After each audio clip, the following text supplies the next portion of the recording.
And welcome back for more James and the Giant Peach. We left off at chapter 33. Far below them in the city of New York, something like pandemonium was breaking out. A great round ball as big as a house had been sighted hovering high up in the sky over the very center of Manhattan. And the cry had gone up that it was an enormous bomb sent over by another country to blow the whole city to smithereens. Air raid sirens began wailing in every section. All radio and television programs were interrupted with announcements that the population must go down into their cellars immediately. 1 million people walking in the streets on their way to work looked up into the sky and saw the monster hovering above them and started running for the nearest subway entrance to take cover. Generals grabbed hold of telephones and shouted orders to everyone they could think of. The mayor of New York called up the president of the United States down in Washington, D.C. to ask him for help. And the president, who at that moment was having breakfast in his pajamas, quickly brushed away his half-finished plate of sugar crisps and started pressing buttons right and left to summon his admirals and his generals. And all the way across the vast stretch of America, in all 50 states, from Alaska to Florida, from Pennsylvania to Hawaii, the alarm was sounded, and the word went out that the biggest bomb in the history of the world was hovering over New York City, and at any moment it might go off. But it's not a bomb at all. It's the peach. Chapter 34. Come on, Centipede, bite through the first string, James ordered. The centipede took one of the silk strings between his teeth and bit through it, and once again, but not with an angry cloud man dangling from the end of the string this time, a single seagull came away from the rest of the flock and went flying off on his own. Bite another, James ordered. The centipede bit through another string. Why aren't we sinking? We are sinking. No, we're not. Don't forget, the peach is a lot lighter now than when we started out, James told them.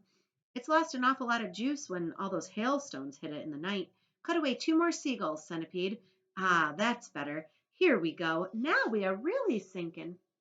Yes, this is perfect. Don't bite any more, Centipede, or we'll sink too fast. Gently does it. Slowly, the great peach began losing height, and the buildings and streets down below began coming closer and closer. Do you think we'll all get our pictures in the paper when we get down? The ladybug asked. My goodness, I've forgotten to polish my boots, the centipede said. Everyone must help me to polish my boots before we arrive. Oh, for heaven's sake, said the earthworm. Can't you ever stop thinking about... But he never finished his sentence, for suddenly, whoosh, and they looked up and saw a huge 4-engined plane come shooting out of a nearby cloud and go whizzing past them not more than 20 feet over their heads. This was actually the regular early morning passenger plane coming into New York from Chicago, and as it went by, it sliced right through every single one of the silken strings. And immediately the seagulls broke away, and the enormous peach, having nothing to hold it up in the air any longer, went tumbling down toward the earth like a lump of lead. Help! Cried the centipede. Save us! Cried Miss Spider. We are lost! Cried the ladybug. This is the end, cried the old green grasshopper. James! Cried the earthworm. Do something, James! Quickly, do something! I can't! Cried James. I'm sorry. Goodbye. Shut your eyes, everyone. It won't be long now. Chapter 35.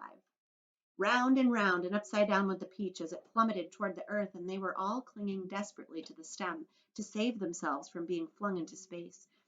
Faster and faster it fell, down and down and down, racing closer and closer to the houses and streets below, where it would surely smash into a million pieces when it hit. And all the way along Fifth Avenue and Madison Avenue, and along all the other streets in the city, people who had not yet reached the underground shelters looked up and saw it coming, and they stopped running and stood there staring in a sort of stupor at what they thought was the biggest bomb in all the world falling out of the sky onto their heads. A few women screamed. Others knelt down on the sidewalks and began praying aloud. Strong men turned to one another and said things like, I guess this is it, Joe, and goodbye, everybody, goodbye. And for the next 30 seconds, the whole city held its breath, waiting for the end to come. Chapter 36. Goodbye, Ladybug, gasped James, clinging to the stem of the falling peach. Goodbye, Centipede. Goodbye, everybody. There were only a few seconds to go now, and it looked as though they were about to fall right in among all the tallest buildings. James could see the skyscrapers rushing up to meet them at the most awful speed, and most of them had square, flat tops, but the very tallest of them all had a top tapered off into a long, sharp point, like an enormous silver needle sticking up into the sky. And it was precisely on the top of this needle that the peach fell. There was a squelch, and the needle went in deep, and suddenly there was the giant peach, caught and spiked upon the very pinnacle of the Empire State Building.